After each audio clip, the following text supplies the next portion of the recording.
ज्योतिस्वरूपा पूर्णावतार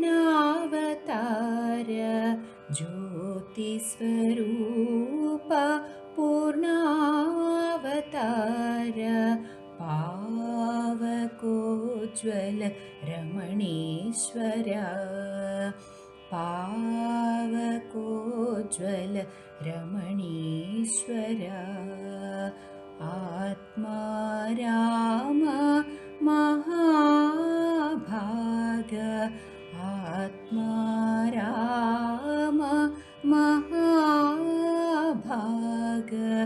पुरुषोत्तमा रमणीश्वर पुरुषोत्तमा रमणीश्वर तपोमया तिमिरहरा तपोमया तिमिरहरा महोत्साह रमणीश्वर महोत्साह रमणीश्वर त्रिगुणातीत सुकुमार त्रिगुणातीत सुकुमार कृपापूर्ण रमणीश्वर कृपापूर्ण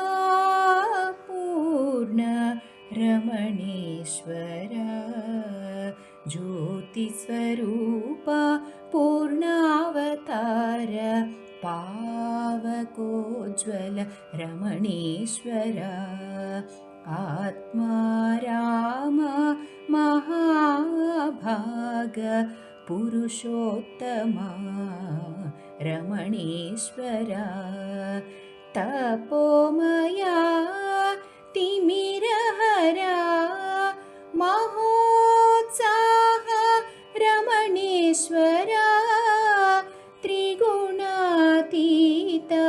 सुकुमार कृपापूर्ण रमणीश्वर ज्योतिस्वरूपा पूर्णावतार पावकोज्ज्वल रमणीश्वर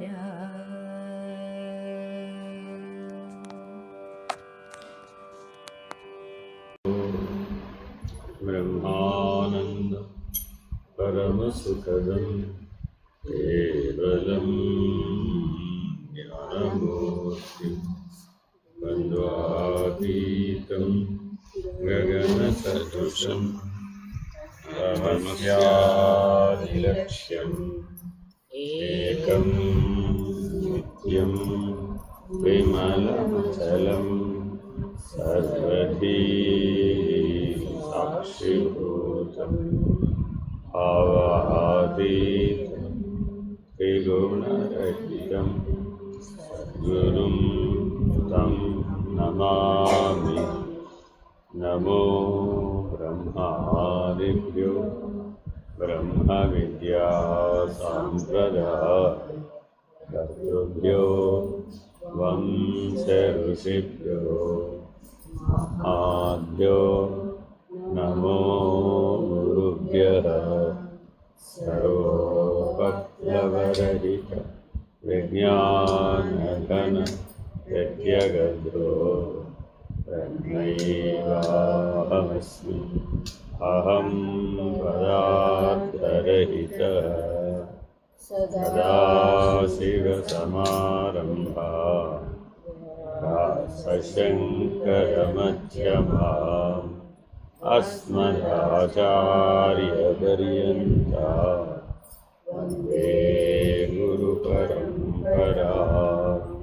हरिः ओम् श्रीगुरुभ्यो नमः। हरिः ओम्। ॐ निर्भयानन्दाय विद्महे अचलपरिपूर्णाय धीमहि तन्नो परात्परः प्रचोदयात्। ॐ साई ईश्वराय विद्महे सत्यदेवाय धीमहि तन्नः सर्वः प्रचोदयात्। ॐ तत्पुरुषाय विद्महे महादेवाय धीमहि तन्नो रुद्रः प्रचोदयात्। ॐ सद्गुरुरूपाय विद्महे ज्ञानबोधामृताय धीमहि तन्नो श्रीविद्यासागरः प्रचोदयात्। ॐ स्वात्मानन्दाय विद्महे अचलपरिपूर्णानन्दाय धीमहि तन्नो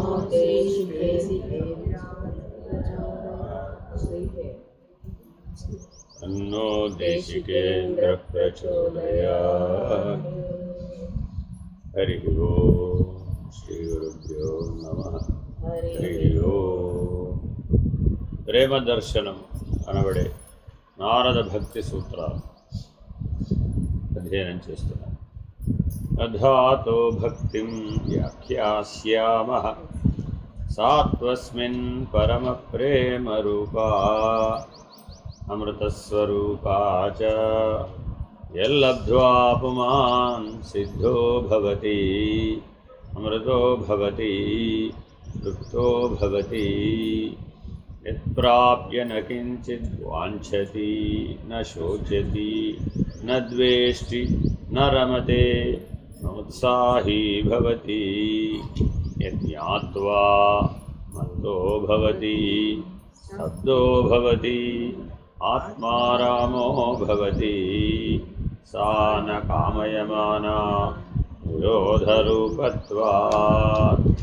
నిరోధస్తు లోకవేదవ్యాపారన్యాసః తస్మిన్ అనన్యతా తద్విరోధిషు ఉదాసీనతా చ. అన్యాశ్రయాణాం త్యాగో అనన్యతా లోకే వేదేషు తదనుకూలాచరణం తద్విరోధిషు ఉదాసీనతా. భవతు నిశ్చయదార్ఢ్యాదూర్ధ్వం శాస్త్రం రక్షణం అన్యథా పాతిత్యా శంకయా లోకో అపి తావదేవ కింటు భోజనాది వ్యాపారస్త్వా శరీరధారణా అవధి. తల్లక్షణాని వాచ్యంతే నానామతభేదాత్. పూజాదిష్వనురాగ ఇతి పరా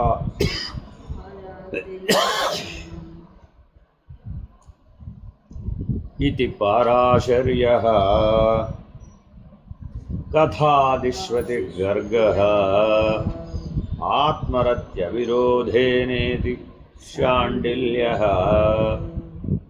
नारदस्तु अदर्पिताखिलाचारता तद्विस्मरणे व्याकुलतेति. अस्त्येवमेवं यथा व्रजगोपिकानां तत्रापि न माहात्म्यज्ञानविस्मृत्यपवादः तद्विहीनं जाराणामिव. नास्त्येव तस्मिन् तत्सुखसुखित्वं सा तु कर्मज्ञानयोगेभ्यो अप्यधिकतरः फलरूपत्वात् ईश्वरस्याप्यभिमानद्वेषित्वात् दैन्यप्रियत्वाच्च. तस्या ज्ञानमेव साधनमित्येके अन्योन्याश्रयत्वमित्यन्ये. स्वयं फलरूपतेति ब्रह्मकुमाराः राजगृहभोजनादिषु तथैव दृष्टत्वात्. न तेन राजपरितोषः क्षुधा शान्तिर्वा तस्मात् सैव ग्राह्यमुमुक्षुभिः. तस्या साधनानि गायन्त्याचार्याः तत्तु विषयत्यागात् संगत्यागाच्च अव्यावृतभजनात् लोकेऽपि भगवद्गुणश्रवणकीर्तनात् मुख्यतस्तु महत्कृपयैव भगवत्कृपाल्लेशद्वा महत्सङ्गस्तु दुर्लभो अगम्यो अमोघश्च लभ्यते अपि तत्कृपयैव तस्मिन् सज्जने भेदा अभावात् ఆ పెట్టకపోతే అంతా మార్పే. జీవేశ్వరో భిన్న భ్రమ, జీవేశ్వరో అభిన్న జ్ఞానం అంతేనట. ఆ ఒక్క అక్షరాన్ని చేయడానికి 100 ఏళ్ళు సరిపోవట్లేదు. అంతే భగవంతుడు 100 ఏళ్ళ టైం ఇచ్చి ఈ ఒక్క పని చేయరా బాబు అని పంపించట ఈ లోకంలో. అప్పుడెప్పుడు మనం వేరే లోకంలో ఉన్నాం. 14 లోకాలు ఉన్నాయి కదా. మరి 14 లోకాల్లో పైకి కిందకి తిరుగుతున్నాడు. ఊరే ఎంతకాలం తిరుగుతారో బాబు, ఒకసారి ఆ మత్స్యలోకానికి పోయి ఆ మనుషుడిగా పుట్టి పని చేయరా అబ్బాయి. జీవేశ్వరో భిన్న అని 14 లోకాలు తిరిగేసావు కదా. ఆ భిన్న ముందు అభిన్న అనరా అబ్బాయి. జీవితం అంతా ఒకటే. ఏమిటది? జీవేశ్వరో అభిన్న అంటే అయిపోయినట్టు, జ్ఞానం అయిపోతాం. అప్పుడు ఈ లోకాంతరేషు తిరిగే పని తప్పిపోవాలి. భూలోక భువర్లోక సవర్లోక ఎంతకాలం తిరుగుతావు? ఈ ముల్లోకాలు ఎంతకాలం తిరుగుతావు? 14 లోకాలు ఎంతకాలం? ఎప్పటికైనా ఈ ఆట ముగించరా అబ్బాయి. ఆట ముగించేది జ్ఞానంతో. కోచ్కి ఎక్కువ తెలివితేటలు ఉంటాయా? ఆడే ఆటగాళ్ళకి ఎక్కువ తెలివితేటలు ఉంటాయి. కోచ్కి ఎక్కువ తెలివితేటలు ఉంటాయా? రిఫరీకి ఎక్కువ తెలివితేటలు ఉంటాయి. ఎంపైర్ ఉంటాడు కదా, వాడికి ఎక్కువ తెలివితేటలు ఉంటాయి. ఇది అవుట్ ఆడాలో డిసైడ్ చేసేది కోచా ఎంపైరా? నేను అవుట్ అవ్వలేదట, నువ్వు అవుట్ అయ్యావని చెప్తాను. మరి అందరికీ ఆట ఒకటేగా, కానీ జ్ఞానంలోనే భేదం. కాబట్టి శరీరం అందరికీ ఒకటే, ఆకలి దప్పికలు అందరికీ ఒకటే, శోకమోహాలు కూడా ఒకటే, జనన మరణాలు కూడా ఒకటే, షడూర్ములు ఒకటి, షడ్వికారములు ఒక్కటి, హరిషడ్వర్గములు ఒక్కటి, 3 లక్షణాలు అందరికీ ఒకటే. ఏమిటా ఆ 18 లక్షణాలు ఎందులో పుట్టినాయట? షడూర్ములు, షడ్వికారములు, హరిషడ్వర్గముల పాదొక్కటే. ఏమిటది? జీవేశ్వరో భిన్న అన్నాడు. అంటే 18 లక్షణాలు పుట్టింది. జీవేశ్వరో అభిన్న అన్నాడంతే. షడూరులు పోయినాయి, షడ్వికారాలు పోయినాయి, హరిషడ్వర్గం అంతే. నీకు నాకు భేదం లేదయ్యా అన్నాడట. అంతే. అనగానే షడూర్ములు పోయినాయి, షడ్వికారాలు పోయినాయి, హరిషడ్వర్గాలు కూడా పోయినాయి. ఏది బెటర్? 18 లక్షణాలతో 100 జన్మలు పుడుతూ పోతూ ఎంతకాలం చేసినా ఏముందో ఆటలు అని ఎవడైతే తెలుసుకున్నాడో, నివృత్తి మార్గంలో ప్రవేశించాడో, ఈ ఆ అనే ఒకటి పెట్టాలంటే అభిన్న అనాలంటే నివృత్తి మార్గాన్ని ఆశ్రయించాలి. అట్లా నివృత్తి మార్గంలో ఎవడైతే ప్రయాణం చేసి నిర్ణయం పొందాడో వాడికి పునః ఈ ఆట ఆడవలసిన అవసరం లేదు అని మనం ఎక్కడ తెలుసుకున్నాం? మహాత్ముల సాంగత్యం చేత తెలుసుకున్నాం. నేనంతా విచారణ చేసుకున్నాం. కాబట్టి ఎంత ప్రయత్నించైనా సరే, 100 విధాల ప్రయత్నించైనా సరే, ఈ దివ్యానుభూతి, ఆ బ్రహ్మానుభూతి సాధించినటువంటి మహానుభావుల యొక్క సాంగత్యాన్ని మనం తప్పక ఆశ్రయించాలి. తద్వారా దైవానుగ్రహాన్ని పొంది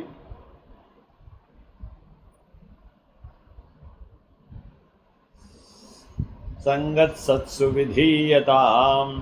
ఇందులో దండి ఆత్మైక్య ఒకే ఒక పని చేస్తున్నామట, ఆత్మైక్య అవబోధేన. కాబట్టి ఆత్మానుభూతి ఎలా కలగాలట? అవబోధ చేతే కలుగుతుందట, ఇంట్యూషన్ చేత కలుగుతుందట, బోధ చేత కలగదు. కానీ మనం ఎక్కడ ట్రై చేస్తున్నాం? ఆయన చెవులు ఇల్లుగట్టుకు చెప్పేస్తున్నాడు బాబోయ్, చెవులు చిల్లులు పడిపోతున్నాడు బాబోయ్, 30 ఏళ్ళ చెబుతూనే ఎవరాడు, 30 ఏళ్ళ వింటూనే. కానీ ఆ అవబోధ అన్న స్థితి కనుక రాకపోతే 100 ఏళ్ళు విన్నా కూడా కేవల శ్రవణం చేత అది పూర్తవదు. ఎందుకని? అంత తెలివి లేదు. అదే నిజంగా పరిపక్వత చెందినవాడు ఉన్నాడు అనుకోండి, వాడు పండిన తాటి పండు వాడాడు. పరిపక్వత చెందినవాడు ఎటువంటి వాడు? పండిన తాటి పండు. ఏదో దారేపోతూ కాకి అలసట వచ్చి ఆ తాటి చెట్టు మీద వాలిందట. ఆ పండిన తాటి పండు రాలటానికి సిద్ధంగా ఉంది, అంతే ఢోమని కనబడింది. కాకి వాళ్తే తాటిపండు కొద్దింది. కాకి వాళ్తే తాటిపండు ఎలా రెడీగా వద్దురా దాని. ఆహా, ఈ వింతను చూడడానికి ఒక ఆయన అలాగా బోడిగుండా ఆయన పైకెక్కి చూస్తున్నాడు, తలపైకి. ఆ పండిన తాటిపండు సరాసరి వచ్చి వాడి నెత్తి మీద పడింది. వాడి ఏమైందండి? శరపాతయా. తాటిపండు వక్కలాడడం సంగతి దేవుడు తల వక్కలై డాక్టర్ దగ్గరికి వెళ్ళాడు. ఏం చెప్పి, ఏమైందయ్యా? తల వక్కలైపోయింది స్వామి. ఎలా అయిందయ్యా ఇది? కాకి వాలింది, తాటిపండు పడింది, తల మీద పడింది. తాటిపండు బాగాలేదు కానీ తల వక్కలే. అయ్యో, అలా తాటిపండు పడే దగ్గర ఎందుకు నిలబడ్డావా? తాళద్రుమఛాయన్ సంస్కృతంలో చిన్న జోక్ అనమాట. అంటే బోధలు అవి చెప్తారన్నమాట.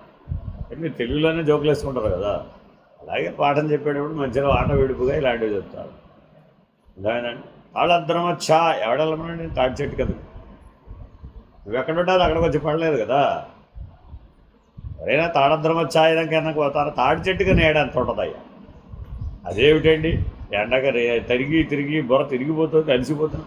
ఆ తాళద్రుమఛాయ నాకు వటవృక్ష ఛాయలాగా కనపడింది స్వామి. ఆ చుట్టుపక్కల ఎక్కడా వృక్షాలు కనపడలేదు. కాబట్టి ఆ తాటి చెట్టు నీడ కిందకు పోయి నిలబడ్డానండి. కొద్దిపాటి నీడనండి, తల మాత్రమే పెట్టారండి, మిగిలిందాన్ని చూడలేదు. ఇంతలో కాకొచ్చి వాళ్ళదండి. కాకతాళీయ సంఘటన మీరు ఏం చేస్తాం? మనం పుట్టడం అలా పుట్టాడు. మన జన్మ ఎలా వచ్చిందంటే ఈ కాకతాళీయ సంఘటన చెప్తాడు. ఇలా పుట్టేవాడు, తల పగల కొట్టుకోవడానికే పుట్టాం. బాగా పగలు కొట్టావా లేదా? దొర్ర పగిలిందా? పగలేదు. ఇంకా పగులుతుందని ఇంకా శాంతం పగలలేదు. అయితే ఇంకోసారి తాళద్రుమఛాయ కిందకు పోయి ఇంకోసారి తాటిపండు పడేడు చేస్తే బాగా పోతుంది. కాబట్టి మనం చేసే పనులన్నీ, కర్మఫలములన్నీ ఆ తాటిపండు పడటం లాంటివి. ఇప్పుడు అతని దుఃఖానికి కారణం ఏమిటంటావు?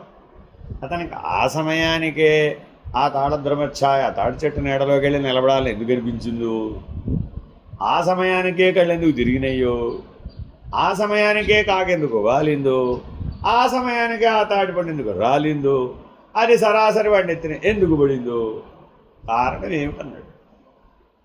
కొద్దిగా విశ్లేషించి చెప్పు. అంతా కర్మ అండి, కర్మ అన్నాడు. కర్మ కాదు, కర్మ. కాబట్టి కర్మ ఫలము అనేటటువంటిది ఎటువంటిది? కాకతాళీయ సంఘటన. పోని బుద్ధరికి నువ్వు చేసిందేగా. అందులో తాటి చెట్టు తప్పు కానీ, తాటిపండు తప్పు కానీ, కాకి తప్పు కానీ, సూర్యుడు తప్పు కానీ ఏమనుందా? కానీ నీ నేరారోపణంతా ఎవరి మీద? అన్య కారణం. ఏమిటంటే ఆ తాటి చెట్టుకి బుద్ధి లేదు, నా నెత్తి మీద తాటిపండు పడేయాలా? ఆ కాకి అంతకంటే బుద్ధి లేదు, నేను నిలబడడానికి చూసుకోవద్దు. ఇలాగ ఏమిటో జీవితం మీద పుట్టింది మొదలుపోయేదాకా జరిగిన సకల సంఘటనలు కూడా ఈ కాకతాళీయమే. కర్మఫలమంతా ఈ కాకతాళీయమే. మరి మానవ జీవితం అంతా ఏం ఏకరవ పెడుతున్నాడు? అసలేగా వాడిని చేసుకున్నానండి, వీడికి అన్నానండి, ఆవిడికి అన్నానండి, ఆ మహాతల్లిని పెంచేటప్పటికి నా పుణ్యకాలం వచ్చిందండి, ఈ మహానుభావుని పెంచి ఇంకో ఇంటి వాడిని చేసేటప్పుడు మరో మహాతల్లి వచ్చిందండి, ఈ మహాతల్లితోనే పడలేకపోతాడు, ఆ మహాతల్లితో జీవితకాలం అసలు పడలేకపోయానండి. ఓరే ఆ దేవుడు ఎప్పుడు తీసుకుపోతాడో అని ఎదురు చూస్తున్నారండి. 90 ఏళ్ళు ఆవిడ మంచంలో కూర్చుని చెప్తుంది. ఇంకా ఆ దేవుడు తీసుకుపోలేదు ఏంటంటే ఇంకా ఎన్ని చూడాలో, ఎన్ని చెయ్యాలో, ఎంత అనుభవించాలో. ఒకసారి తల అక్కడైతే సరిపోలేదు. ఒక్కసారి అర్థం చేసుకుంటే ఈ కర్మఫలము, కర్మబంధము, ఈ సంఘటనలు ఏమున్నాయండి? కర్మఫలము, కర్మబంధము, అజ్ఞానం, అవివేకం. కాబట్టి చాలా జాగ్రత్తగా గమనిస్తే మరి అప్పుడు ఇంట్లోంచి బయటపడగలిగే అవకాశం లేదంటవా. ఏం చేస్తున్నామంటే ప్రతిరోజు లేచిన దగ్గరికి రాత్రి నిద్రపోయే లోపల ఒకసారి తాటి చెట్టు కిందకి వెళ్ళి నిలబడటం, కాకి వాడటం, తాటిపండు పడటం, తల వాకడం, అబ్బా తలనొప్పని పడుకోవడం. ఓ రోజు అయితే మళ్ళా పొద్దున్న లేచాడు, మళ్ళీ ఏం చేశాడు, సరే కర్మవశాత్తు పుడుతున్నాడు జీవుడు, కర్మవశాత్తే పోతున్నాడు జీవుడు. ఈ కర్మబంధం తప్పించుకోవాలని నీకు ఎందుకు అనిపించడం లేదు? రోజు ఇదే జరుగుతుంది. ఈ కాకతాళీయ సంఘటన ఎవరిడే ప్రాక్టీస్. ఇక్కడికి తల తిరగడం మానదు, తాటి చెట్టు కిందకి వెళ్ళి నిలబడడం మానదు, కాకి వాలకా మానదు, ఆ తాటిపండు పడకా మానదు, తల ఒక్కలాకా మానదు, ఆ తలనొప్పితో పడుకోక మానదు. నిద్రలో పోయి హాయిగా అబ్బా తలనొప్పి, పొద్దున్న లేచేటప్పుడు తలనొప్పి చూసుకోండి. మీరు కావాల్సి వస్తుంది. సగం మంది జనాభాకి రాత్రి తలనొప్పి వస్తుంది, లేదంటే పొద్దున్నే లేవగానే తలనొప్పి వస్తుంది కొంతమంది. అది ఇంకా ప్రమాదం. లేస్తూనే తలనొప్పితో లేస్తాడు. ఇప్పుడు వాడు ఎప్పటికైనా ప్రభాత సంధ్య బ్రహ్మముహూర్తానికి లేస్తాడంటావా? పాపం లేవడానికి ప్రయత్నిస్తాడు, లేవగానే అలా ఒక్కలా ఏదో తలనొప్పి వస్తుంది. మళ్ళీ ఏం జరిగింది ఇప్పుడు? అంతా రాత్రి నిద్రలో కళలో జరిగిపోయింది. ఈ కాకతాళీయ సంఘటన అక్కడ కళలోనూ నిద్రలో కూడా జరిగిపోతుంది. ఇక్కడేమో బాహ్యంగా ప్రయత్నపూర్వకంగా జరిగినట్టు కనబడుతుంది, అక్కడేమో అయత్నపూర్వకంగా జరిగిపోతుంది. మరి లేచేటప్పటికి తలనొప్పి వస్తున్నా రాదా? కాబట్టి ఇంటర్నల్ డిస్టర్బెన్స్ వలన ఆ తలనొప్పి వచ్చేస్తుంది. ఆ నిద్ర సరిగా పోలేడు. మరి మానవుడు రోజు కొత్త నిద్రపోతున్నాడంటావా, పాత నిద్ర? నిన్న పోయిన నిద్ర ఇవాళ కూడా పోతున్నాడంటావా, కొత్త నిద్ర అంటావా? నిన్న హాయిగా అవుతుంది, ఇవాళ ఏమిటారండి ఇలా అవుతుంది. నిన్న నిద్ర వేరే రండి, ఇవాళ నిద్ర వేరే. నిన్న అన్నం వేరే, ఇవాళ అన్నం వేరే. ఏ రోజుకు ఆ రోజు ఇదే ఉద్యోగం. నామ రూప గుణ క్రియా నటనలు అర్థం ఉన్నాడు. మరి ఎంతకాలం వాడతావయ్యా?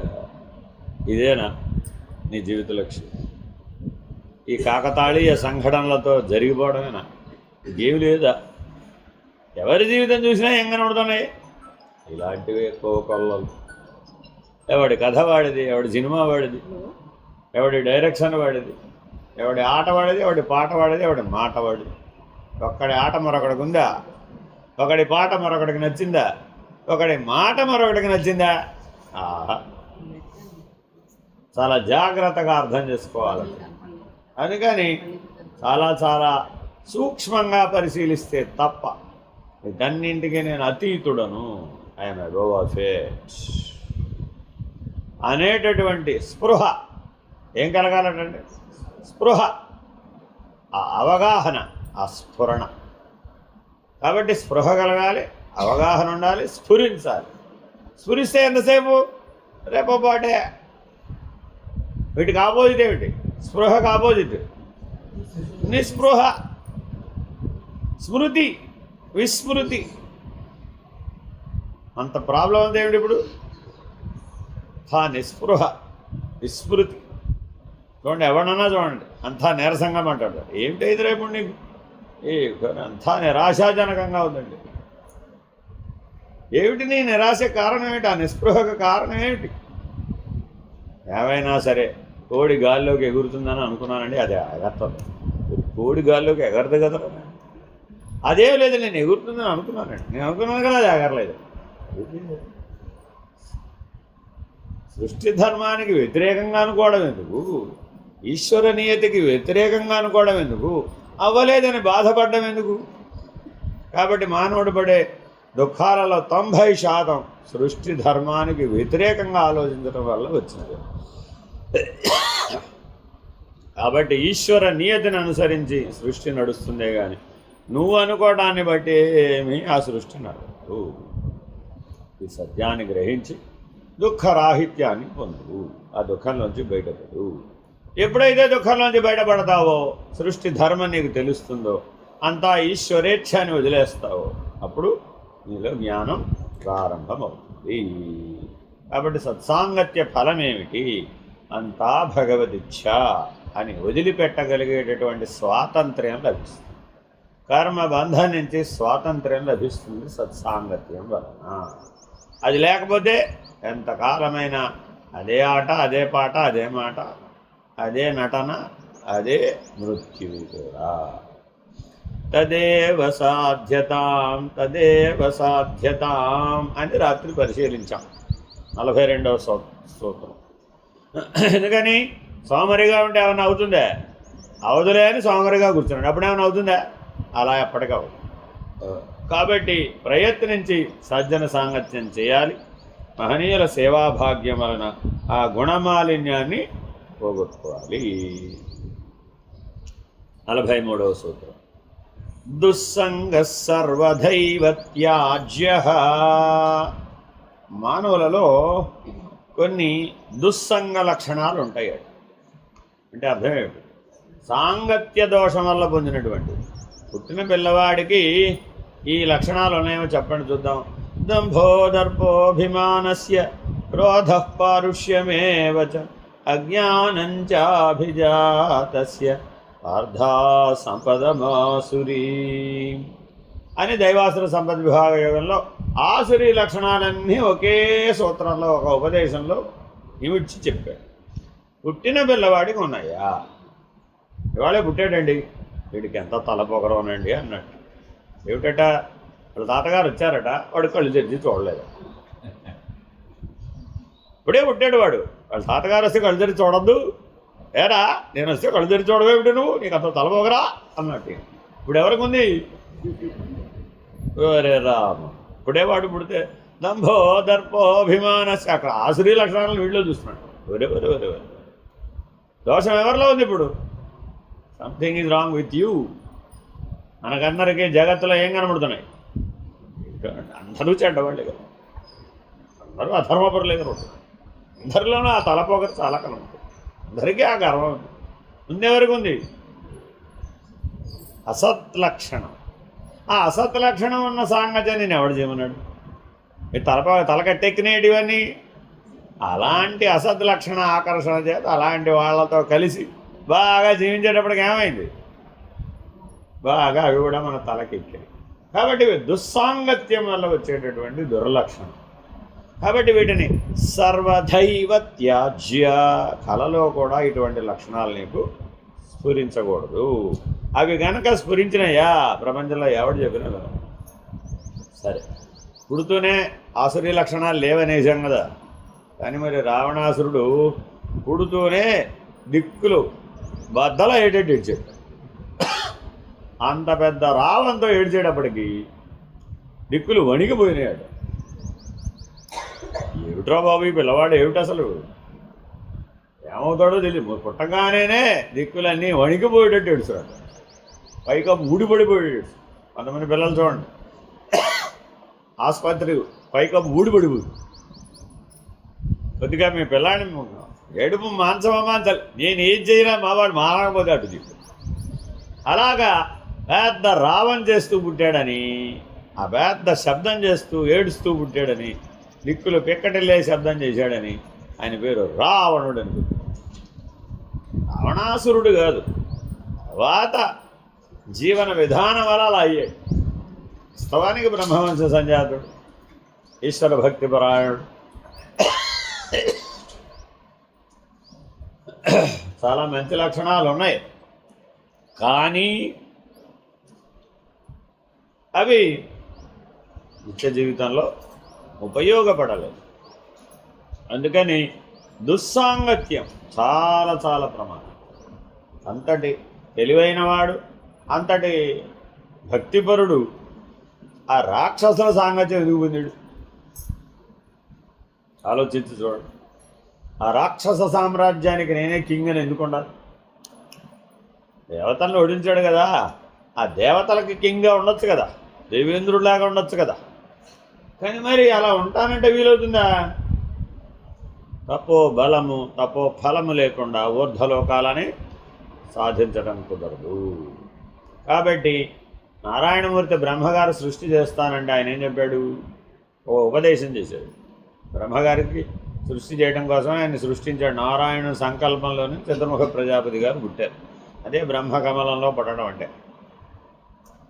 ఆ కమల గర్భుడు ఎవరైతే ఉన్నారో ఆ నారాయణుడిని ఆయన ఆ పద్మం యొక్క నాళం వెనకాలే వెళ్ళాడు. నా మూలం ఎక్కడా, నా మూలం ఎక్కడా అని బ్రహ్మగారు మొదలుపెట్టాడు ప్రశ్న. అదే కోహం, నేనెవరు. మనం కూడా ఆ ఉద్యోగం చేస్తాం. అప్పుడెప్పుడూ సృష్టి ఆది అని బ్రహ్మగారికి వచ్చిన డౌటే మనకు కూడా వచ్చింది. జీవుడికి ఒకటే ప్రశ్న, ఆ బ్రహ్మకు ఒకటే ప్రశ్న. ఏమిటది? ఓహం, నా మూలం ఏమిటి, నేనెవరు అని విచారణ చేస్తూ వెళ్ళాడు. ఆ నారాయణమూర్తి కనపడ్డాడు. ఏమయ్యా, ఏమిటి, నేను ఎక్కడి నుంచి వచ్చాను, నాకే తెలియకుండా ఉంది, నన్ను నేను ఎరుగకున్నాను, నేను ఎందుకు పుట్టాను, ఏం చేయమంటావు అని బోళ్ళు ప్రశ్నలు వేసేట. మనం కూడా అంతేనా? పుట్టిన పిల్లవాడు ఏదో ఒకటి చేయాలి కదా మరి. ఓ బోల్డ్ ప్రశ్నలు, వాడితో సరిపోలే, వాళ్ళ పిల్లలు వాళ్ళ పిల్లలు వాళ్ళ పిల్లలు. చెప్పిన పాఠమే చెప్పి చెప్పి చెప్పి మొన్న మధ్య ఒక ఆయన ఏమంటే టీచర్ ఉద్యోగం ఎవరికి వస్తుందని టీచర్ ఉద్యోగం ఎవరికి వస్తుంది? ఒకే పాఠాన్ని 100 సార్లు చెప్పడం శిక్షణ పేరు మీద వాళ్ళకేమో విద్యార్థులకి శిక్షణ, ఉపాధ్యాయుడికి ఎంఐ పాఠాలు చెప్తానంటుంది, సంగీతం నేర్పుతుంది ఎంఐ కూడా టీచరే. నేను అనుకోండి ఊరే వాడికి సాపాసాలు వచ్చే లోపల వీడికి తలనొప్పి వస్తుంది. జాయిన్ అయిన పిల్లలందరికీ సాపాసాలు సరళీస్వరాలు అయ్యి జంటస్వరాల్లోకి తెచ్చేటప్పటికి ఈవిడ పని అయిపోతుంది. జీవితం అంతా అందరు అక్కడికే. అక్కడి నుంచి జంట స్వరాల నుంచి వర్ణాలకు వచ్చేవాడు అమ్మయ్యా పర్వాలేదురా బాబోయ్ అనుకుంటున్నారు. కానీ 10 మందిలో ఒక్కడు ఉంటాడు. ఈ 10 మంది ఆ జంట స్వరాలు వాడికి పలికేటప్పటికే అయిపోతుంది వాడి శక్తి. అబ్బో నా వల్ల కాదులేడని చేతులు ఎత్తేస్తాడు. మళ్ళా కొత్తవాడు, మళ్ళీ ఇది ఎక్కడ మొదలుపెట్ట, మళ్ళా సాపాసాడు. ఓరే కాబట్టి ఒకే పాఠాన్ని 100 సార్లు 1000 సార్లు చదివేవాడేవాడు వాడే ఉపాధ్యాయుడు. బాగుందా లేదు? ఎందుకు వేసేట? గత జన్మలో చదువుకోవడం ఎగ్గొట్టు. మరి ఆ కర్మఫలం పోవాలంటే ఏం చేయాలి? అదే పని 10 మంది మేలు కోసం చెయ్యి. నీకోసం చదువుకోమంటే అన్ని 100 సార్లు చదువుకుంటావు ఏమిటి? ఓసారి చదివి నాకు వచ్చేసినాడు. మరి ఇప్పుడు ఏం చేశాడు? అందుకని పరోపకారార్థమిదం శరీరం అని జీవనమిచ్చి ఆ కర్మబంధంలో నుంచి, ఆ కర్మఫలంలో నుంచి బయటపడేటటువంటి విధానాన్ని సృష్టి సంవిధానంలో భాగంగా చేశాం. మరి మనం ప్రపంచంలో అన్నిటికల్లా గౌరవప్రదమైన వృత్తి ఏది?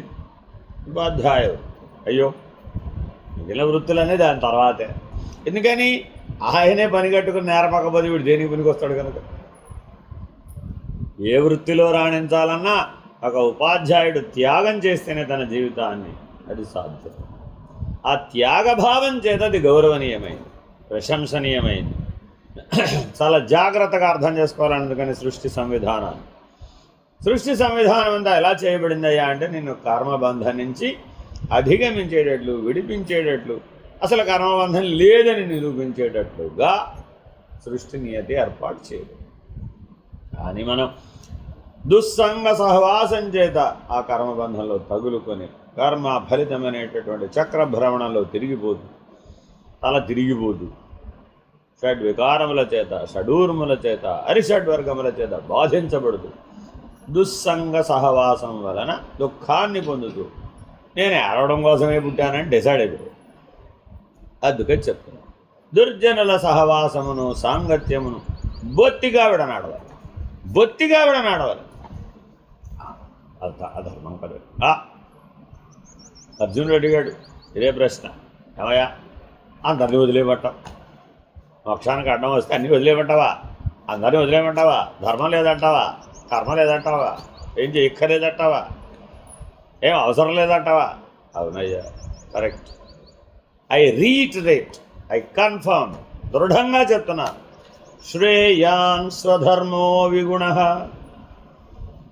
పరధర్మాద్ అనుష్ఠిత. ఎంతో శ్రద్ధతో పరధర్మాన్ని అనుష్ఠించాడు. ఏం ప్రయోజనం? గుణము లేనిదైనను, దాంట్లో ఏ సద్గుణాలు లేకపోవచ్చు, ఏ దుర్గుణాలు లేకపోవచ్చు, గుణరహితమైనదైన ఆ గుణరహితమైన స్వధర్మాన్ని ఆచరించడమే నీ ధర్మం. అంతేగాని గుణాలకు లొంగిపోయినటువంటి పరధర్మాన్ని ఆచరించకూడదురా బాబు. మనం ఏం చేస్తున్నామట, వాడు చేసుకోలేడండి పాపం అని అమ్మ ఏం చేసినాడు, వాడి హోంవర్క్ ఇప్పుడు చేసి పెడుతుంది. పిల్లవాడు పాపం చెయ్యి నొప్పి అన్నాడండి అని రోజుకో కారణం చెప్తుంది. వాడు హోంవర్క్ చేయాల్సింది వాడి బదులు వీడి విడి చేయడం మొదలుపెట్టి.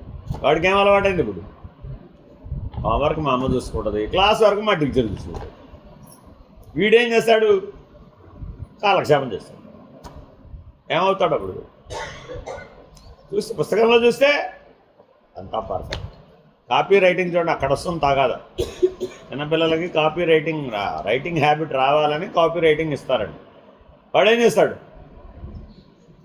తండ్రి దగ్గరికి వెళ్తే కోపడతాడు, రాయిరా కూర్చొని అంటాడని తల్లి దగ్గరికి వెళ్తాడు.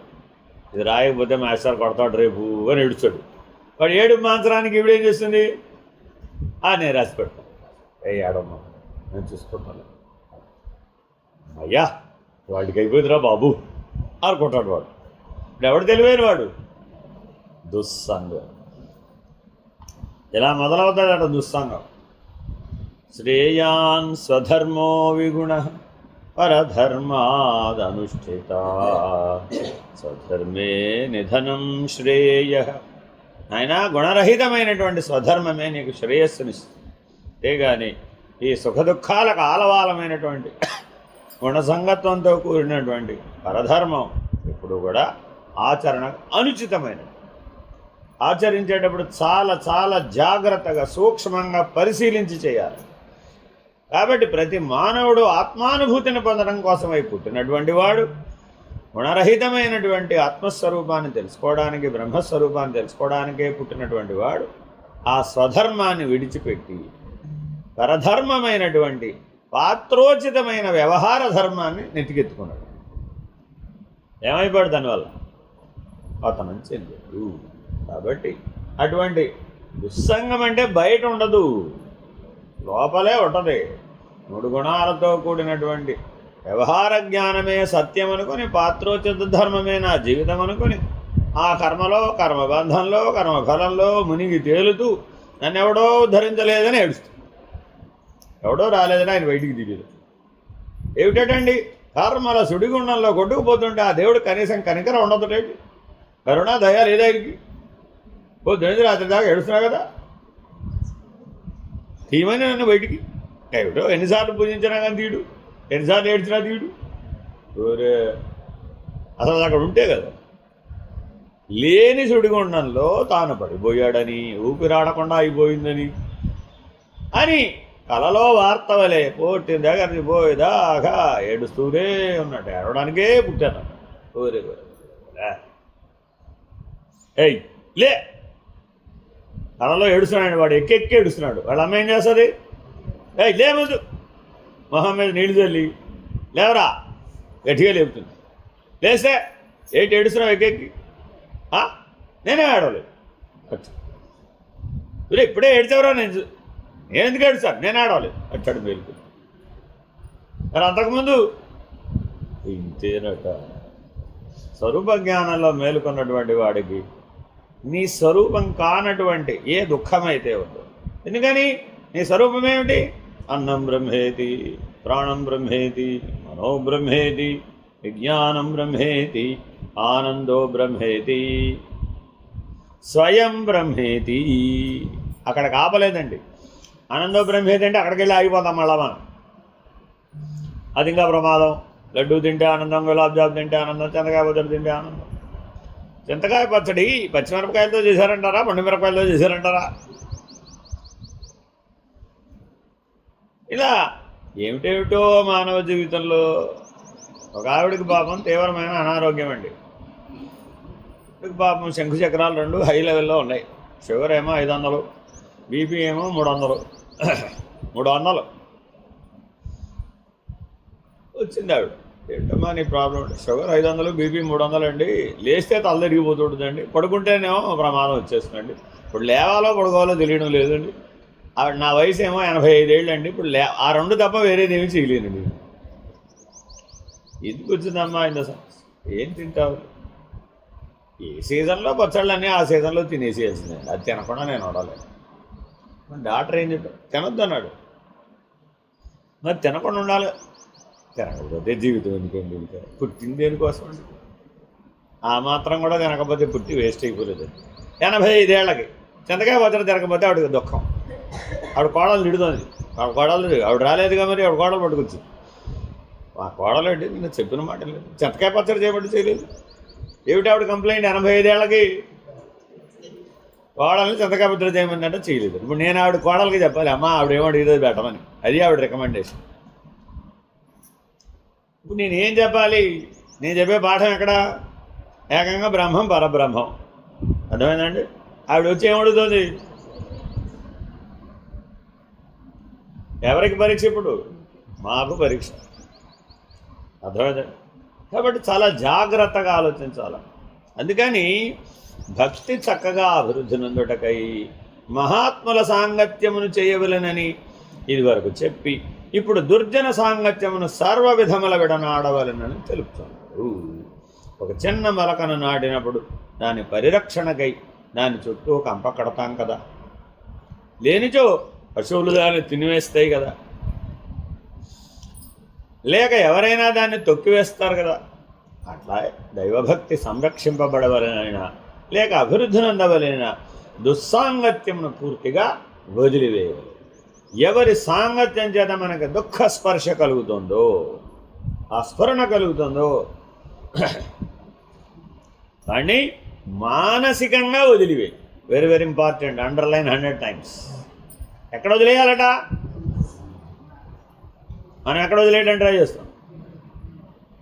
నీకు నాకు ఏం సంబంధం లేదు పో అని సత్సాంగం అయిపోయి ఇంటికి వెళ్ళంగానే వాళ్ళ ఆవిడ చెప్పింది, మా గురువుగారు చెప్పారు అన్నీ వదిలేయమన్నాడు, కాబట్టి ముందు నిన్ను వదిలేస్తున్నాను, అన్ని సమస్యలు నీ వల్లే వచ్చినాయి, నాకు జీవితంలో అన్ని దుఃఖాలు నీ వల్లే వచ్చినాయి, కాబట్టి వదిలేయమన్నాడు, కాబట్టి ఇంటికి వెళ్ళి మొట్టమొదట చేస్తున్నా, నీకు నాకేం సమస్య లేదు అని. ఒరే ఒరే ఒరే ఒరే అప్పుడు ఏమైపోతుంది? చిన్న ప్రమాదం అయి పెద్ద ప్రమాదం వస్తుంది. ఇదేనా కాదా? అప్పుడు తాటిపండు వచ్చి నెత్తి మీద దేవుడు, మరి అప్పుడు సమస్య పెద్దది అయిపోలా. కాబట్టి ఏమని చెప్తున్నాడు? లోపల భక్తి ఎక్కడుంది? లోపల. ఎక్కడ అభివృద్ధి చేయాలి? లోపల. ఎక్కడ కంచె కట్టాలి? లోపల. ఎక్కడ పరిరక్షించాలి? లోపల. ఎక్కడ వదిలేయాలి? లోపల.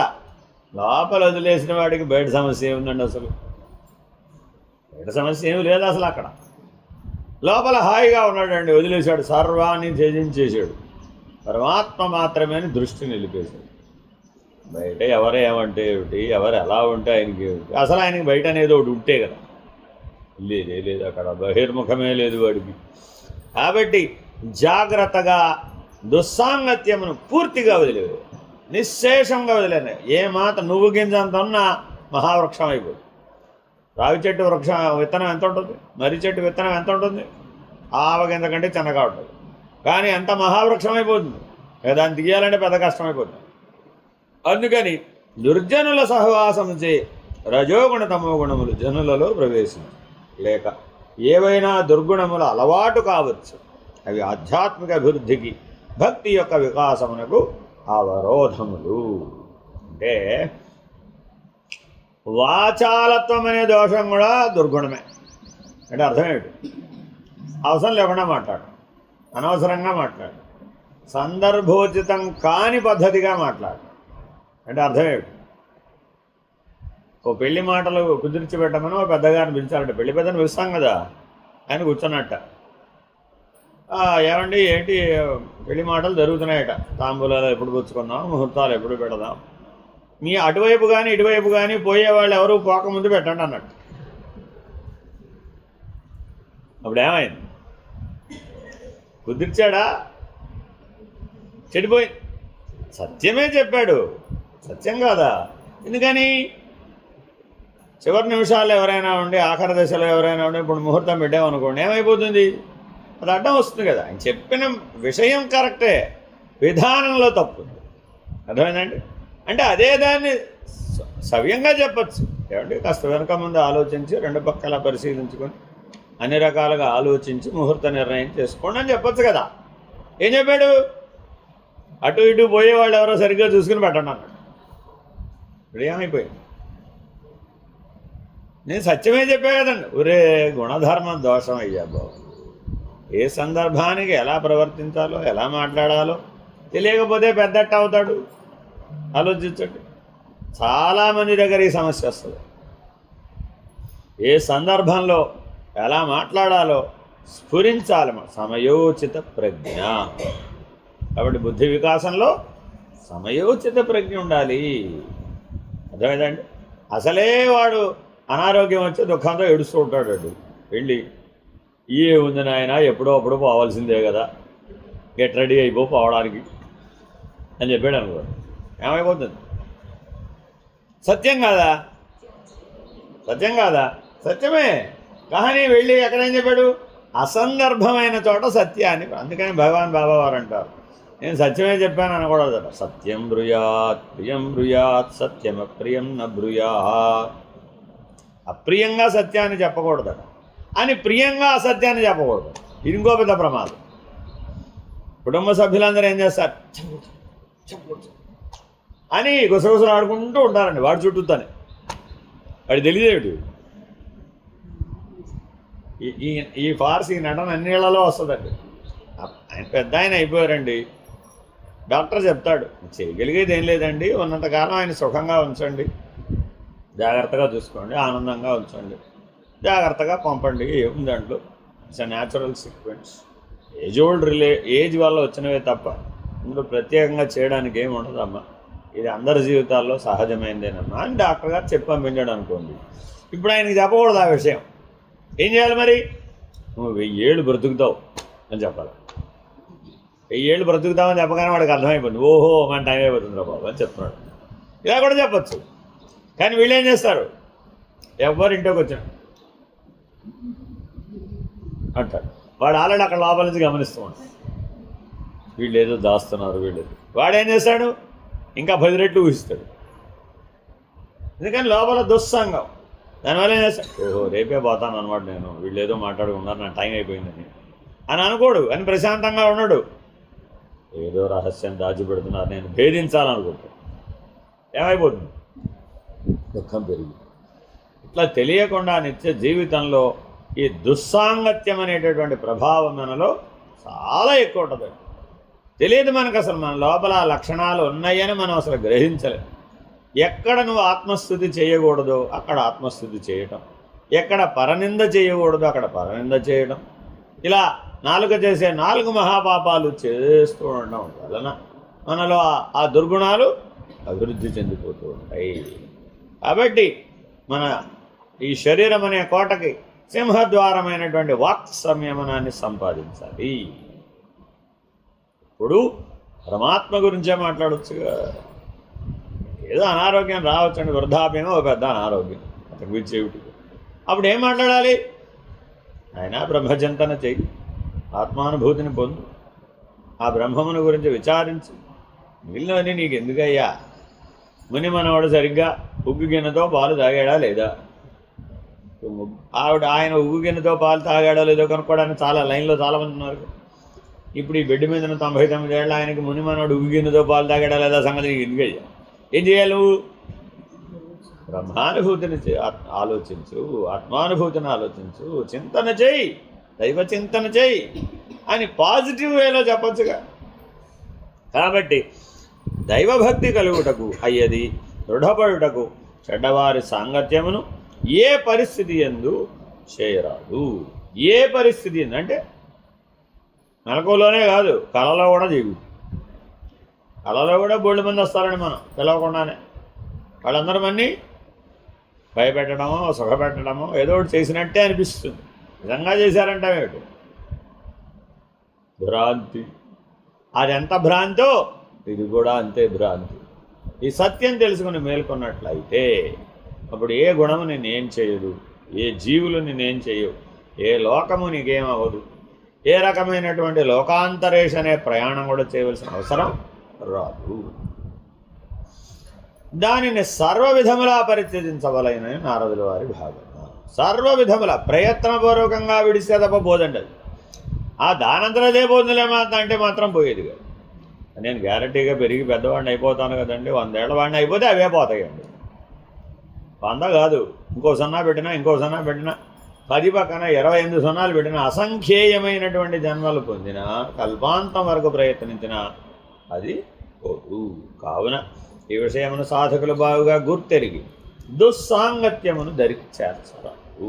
Very very important. 44 కామక్రోధమోహస్మృతిభ్రంశ బుద్ధినాశ సర్వనాశకరణత్వాత్.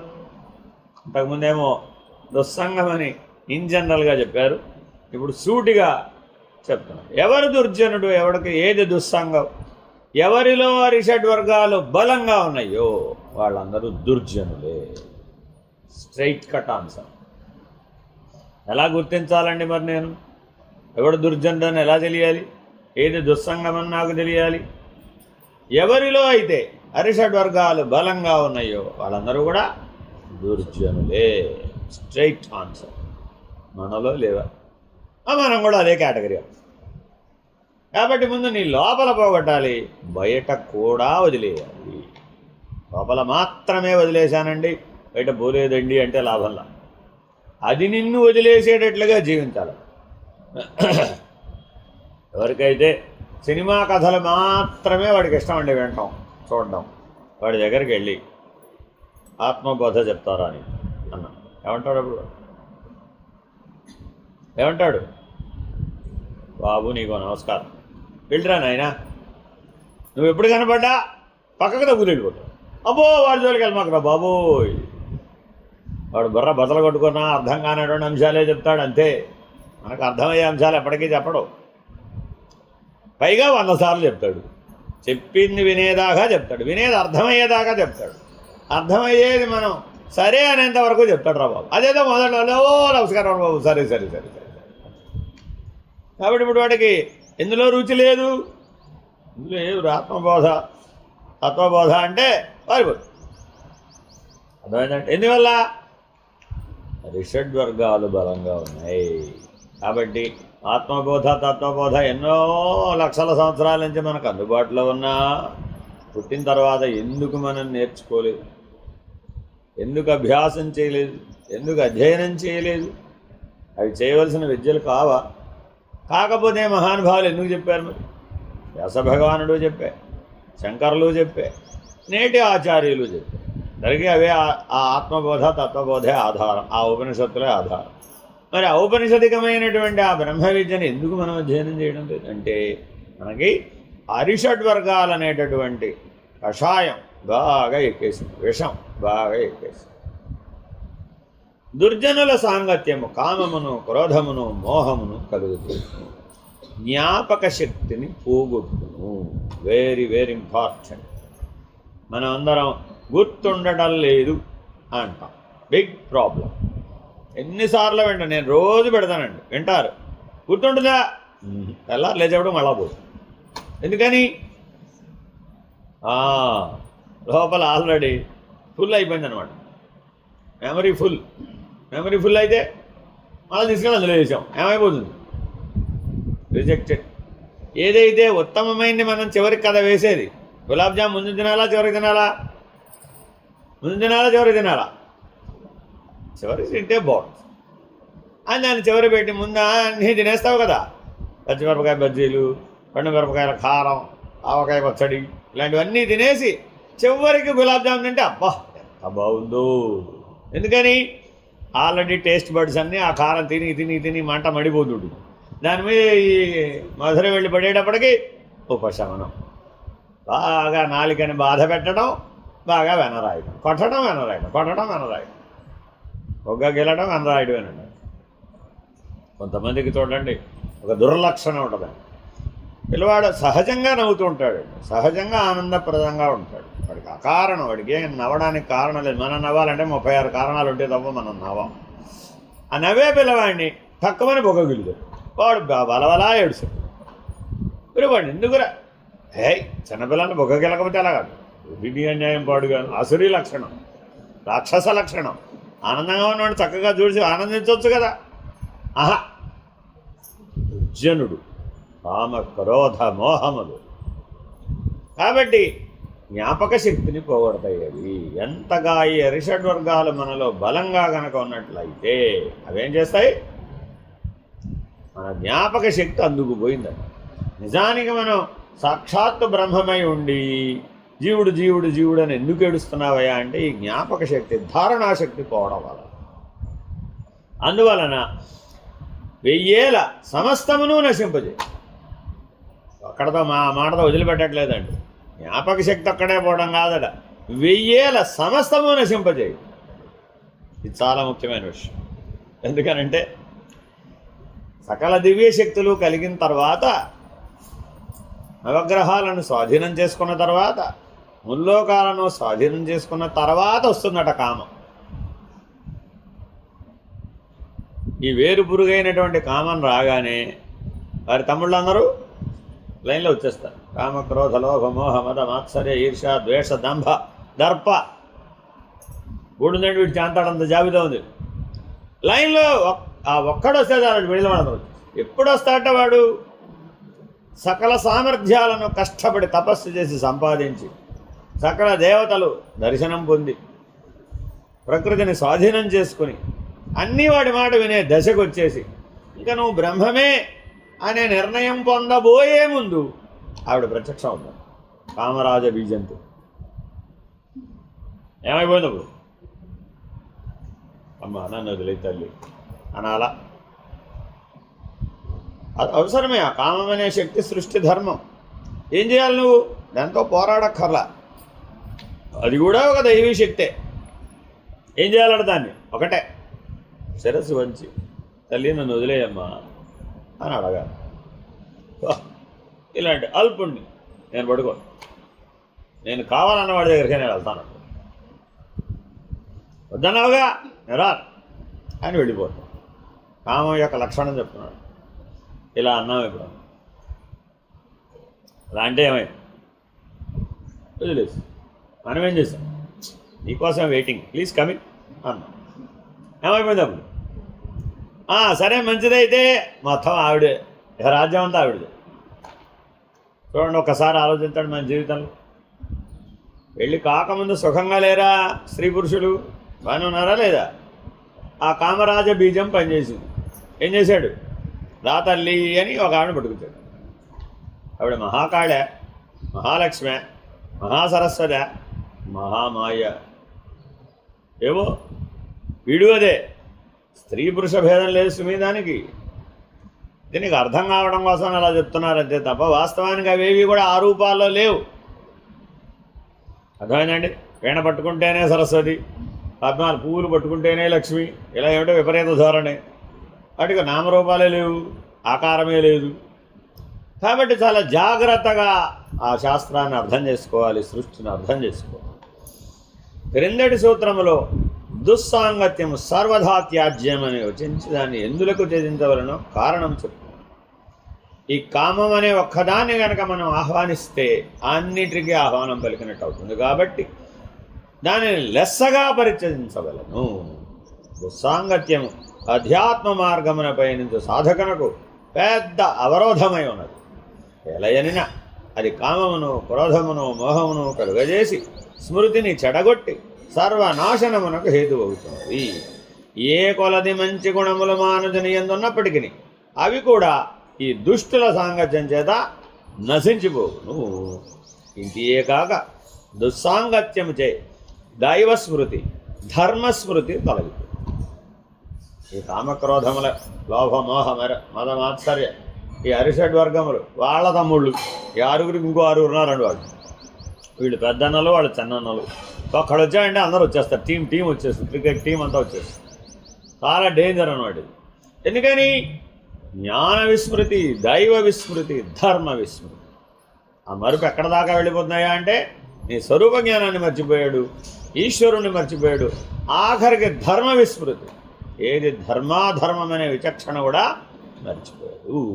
ఎందుకనంటే కామాతురాణం నా భయం నా లజ్జ. దాని అర్థం వేరే దృష్టిలో అర్థం చేసుకోకూడదు. కోరికనే వేగం కలిగినప్పుడు వాడు ఎలా ఉంటాడో చెప్తాడు. ఏ కోరికైనా కావచ్చు. అర్థమైందండి? ఇప్పుడు ఒక సినిమా ఉంది మీకు, అదేమిటి, ఒక ఆవిడ వెళ్ళి ఏదో రేడియోనో ఏదో కొనుక్కుంటూ ఉంటుంది. ఒక ఆవిడ కొనేస్తుంది, ఆవిడ కొనేస్తే ఇంకొక ఆవిడ వస్తుంది, నాకు అదే కావాలండి, నాకు అదే కావాలంటే నేను ఆల్రెడీ కొనుక్కున్నా కదా అంటుంది, ఇంకోటి కొనుక్కోవటం. ఇంతవరకు బాగానే ఉంది కథ. నేను నీకు ₹1,00,00,000 ఇస్తాను. అమ్మో, ₹1,00,00,000? ఏమిటి, ₹1,000 రేడియో ₹1,00,00,000 ఇస్తావా? అలాగా. ఆవిడేం చేసింది, ఇంటికి వచ్చి మీ ఆయన ఇచ్చాడు, రేడియో ఇచ్చేసావు కదా, మీ ఆయన నాకు నచ్చాడు. ఎంత హిట్ అయిందో ఈ సినిమా, ఊరిని అన్యాయం పాడుగాను. ఇంతమంది జనాదరణ ఎందుకు పొందిందట? ఇంత దుర్జనులో, దుస్సంగులో, అధర్మం కదా. దాన్ని సినిమా తీసి ఆ సినిమా అంతా గోలంతా ఇదే. ఏమిట్రా ఈ గోళని అందరూ చెప్తుంటే అదేదో బిట్ ఉంటుంది కదా, చూశాను. వరే వరే వరే వరే, ఇక్కడ రేడియో ₹1,00,00,000 ఎట్టి కొనుక్కోవడం ఏంటి, అదే ₹1,00,00,000 వాళ్ళు ఆయన కొనుక్కుంటుంది, ఇవిడు అమ్మేస్తుంది. అదేమిటి అమ్మటం ఏంటంటాడు వాడు. అంటే నేను నిన్ను కొనుక్కున్నానా లేదా, కట్నం ఇచ్చి, అదిగో పెద్ద కట్నం ఇస్తానంట, అందుకే మళ్ళీ అమ్మేశాను. వస్తు వినిమయ ధోరణికి వచ్చేసాం. మానవత్వం అడుగట్టిపోయింది. ధర్మ విస్మృతి, దైవ విస్మృతి, జ్ఞాన విస్మృతి, దృగ్విషయం. ఇప్పుడు ఆ సినిమా 10 సార్లు చూసామండి, ఏమనిపిస్తుంది? ఏమనిపిస్తుంది? అర్జెంటుగా మా ఆయన అమ్మేయాలి, ఫస్ట్ ₹1,00,00,000 కావాలి. ఆయన కూడా అలాగే అలా అనుకుంటున్నారని ప్రస్తుత నాగరికత ఇలాగ అంత దూరం దిగజారిపోయింది. నా దగ్గర ఆల్రెడీ ఆయా కుటుంబాలు అందుబాటులో ఉన్నాయి. ధనం కోసమని లెట్ అవుట్ అయ్యే ఉందండి. జీవించాంగా కలిసి 10 ఏళ్ళు, ఇంకా అవసరం లేదు. ఆవిడ దగ్గర అసలే బిలియనీరు, ఈవిడ వదిలేసి ఆవిడ చేసుకుంటే కొత్త సుఖం, గొప్ప సుఖం. 30 కార్లు ఉన్నాయి ఆవిడ, తెలుసా? అబ్బా, 30 కార్లైనా 3 కార్లైనా శవ వాహనానికి ఏమైనా పనికొస్తాయంటావా? కొత్త కారు కొన్నాడండి, ఆ కారు యజమాని చనిపోయాడు, ఏం చేస్తారు? దాని మీద పంపిస్తారా? ఆయనే కదా కొన్నది.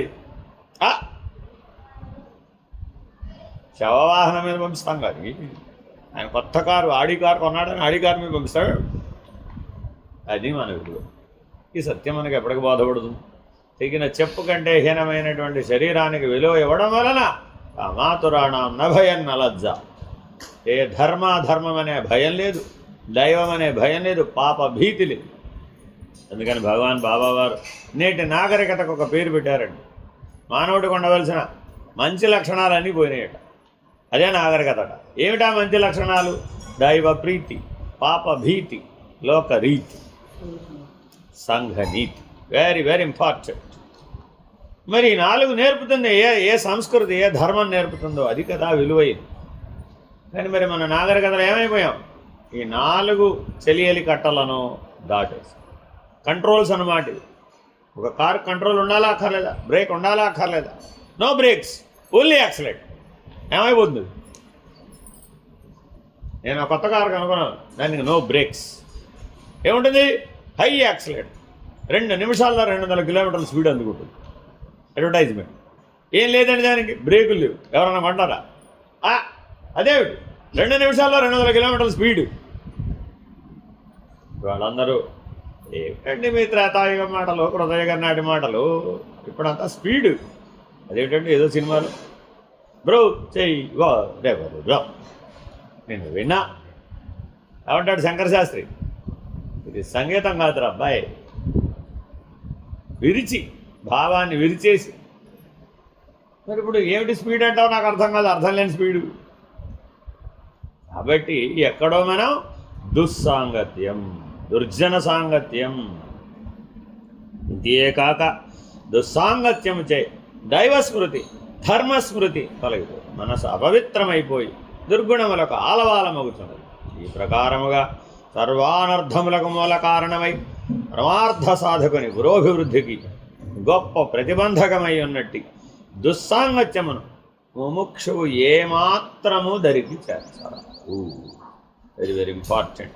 ఎందుకు చెప్తున్నానంటే మనమేదో దూరపు కొండలు నునుపని చాలా దూర ప్రయాణాలు, చాలా దేశాంతర ప్రయాణాలు చేసి సమస్యలు కొని తెచ్చుకుంటూ ఉన్న చోట వదిలిపెట్టి ఎక్కడికెక్కడికో ఎండమావులు వెనక పరిగెట్టేటువంటి లక్షణం నేటి నాగరికతలో చాలా బలపడిపోయింది. అనుకోని ప్రమాదాలు అందులో ఉన్నాయన్నమాట. ఇది అదని చెప్పడానికి వీలేదు. మన పిల్లలే బోల్డ్ కష్టాలు పడుతున్నాం. చాలా జాగ్రత్తగా గమనిస్తే నా దగ్గర ఎన్నో ఆధారాలు ఉన్నాయి. ఒక ఆవిడ అర్ధరాత్రి ఫోన్ చేసింది. ఒక అర్ధరాత్రి వాళ్ళ ఆయన ఇంటికి వెళ్ళిపోమన్నట్టు అంతే, అమెరికాలో. ఏం చేయాలి ఇప్పుడు? అర్ధరాత్రి బయటికి వెళ్ళి అమెరికాలో నిరాశ్రయులకు ఏం విలువ లేదు. Homeless, very dangerous. స్వామి మీరు చెప్పినట్టే జపం తపం ధ్యానం చేయమన్నారు, రోజు నిత్య పూజ చేయమన్నారు, పాఠాలు చదువుకోమన్నారు, మీ ఉపన్యాసాలు వినమన్నారు. నేను చేసింది అదే చేశాను, అది మా ఆయనకి నచ్చలేదు. అర్ధరాత్రి ఇంటి వెడిపోమన్నాడు. మీరేమో అంతా కళ్యాణమే జరుగుతుంది, అంతా మంగళం, అంతా శుభమే జరుగుతుంది అంటారు. ఏం చేయమని ఏం చెప్పాలంటారు? నేను ఇది మానేమనాలి, అది మానేమనాలి. ఎక్కడో దుర్జన సాంగత్యం, దుస్సాంగత్యం పరిష్కరించడానికి వీలు లేనటువంటి స్థితిలోకి మానవ జీవనాన్ని పట్టుకెళ్ళి. కాబట్టి చాలా చాలా తస్మాత్ జాగ్రత్త జాగ్రత్త జాగ్రత్త. కళలో కూడా దుర్జన సాంగత్యానికి, దుస్సాంగత్యానికి, దుర్నడతకి అవకాశం ఇవ్వకూడదు. అపవిత్రమైపోతుంది. దైవ విస్మృతి కలుగుతుంది, జ్ఞాన విస్మృతి కలుగుతుంది, ధర్మ విస్మృతి కలుగుతుంది, మానవత్వం లోపించిపోతుంది. కాబట్టి చాలా చాలా జాగ్రత్తగా ఉండాలి. ఆధ్యాత్మ విద్యలో ప్రవేశించే వాళ్ళు అందులో చాలా జాగ్రత్తగా. మనం చేసేది మంచే కదా అని ఎవరి మీద పడితే వాళ్ళ మీద దాన్ని ప్రయోగించామంటే ఫలితాలు వికటిస్తాయి. కాబట్టి చాలా సమయోచిత ప్రజ్ఞ ఉండాలండి వేదాంతంలో. అంతేగాని అనవసరమైన వాళ్ళ దగ్గరికి వెళ్ళి, ఆసక్తి లేని వాళ్ళ దగ్గరికి వెళ్ళి చెవిలో ఇల్లు కట్టుకుని చెప్పే ప్రయత్నం చేయకూడదు. దుర్జన సాంగత్యం చేయకూడదు, దుస్సహవాసం చేయకూడదు. నీవు అపవిత్రమై అసహనాన్ని పొందేటటువంటి స్థితిని తెచ్చుకోకూడదు. నీకున్న దైవీ లక్షణాలను కోల్పోయేటటువంటి జీవితాన్ని ఆహ్వానించకూడదు. హరి ఓం శ్రీ గురుభ్యో నమః. హరి ఓం. పూర్ణమద పూర్ణమిదం పూర్ణాత్ పూర్ణముదచ్యతే పూర్ణస్య పూర్ణమాదాయ పూర్ణమేవావశిష్యతే. ఓం తత్సత్. ఓం శాంతి శాంతి శాంతి. హరి ఓం శ్రీ గురుభ్యో నమః. హరి ఓం. నారాయణ నారాయణ.